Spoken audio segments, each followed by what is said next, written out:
Facebook নাই, YouTube নাই, news paper নাই, বার্তা নাই, এই নাই সেই নাই। এখন আফ্রিকা থেকে আওয়াজ আসে এক আল্লাহ ছাড়া কোনো মাবুদ নাই। মিশর থেকে আওয়াজ আসে এক আল্লাহ ছাড়া কোনো মাবুদ নাই। নাজ্জাশী থেকে আওয়াজ আসে এক আল্লাহ ছাড়া কোনো মাবুদ নাই। ইন্ডিয়া থেকে আওয়াজ আসে এক আল্লাহ ছাড়া মাবুদ নাই। এবার কুফফারগণ ভাবনায় পড়ে গেল, আরে এত বাঁধার পরও আওয়াজটা ছড়াই গেল কিভাবে? অল্প দিনে এত মুসলমান হলো কিভাবে?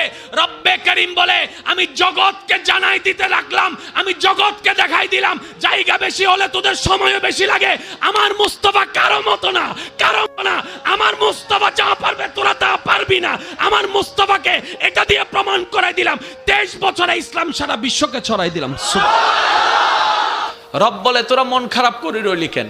রব আমাদের কাছে তো কোনো পাওয়ারই নেই। রব বলে যে কি নাই? তোদেরকে তো আমি দিয়েছি। আল্লাহ কি দিয়েছে? বলে যে কোরআন।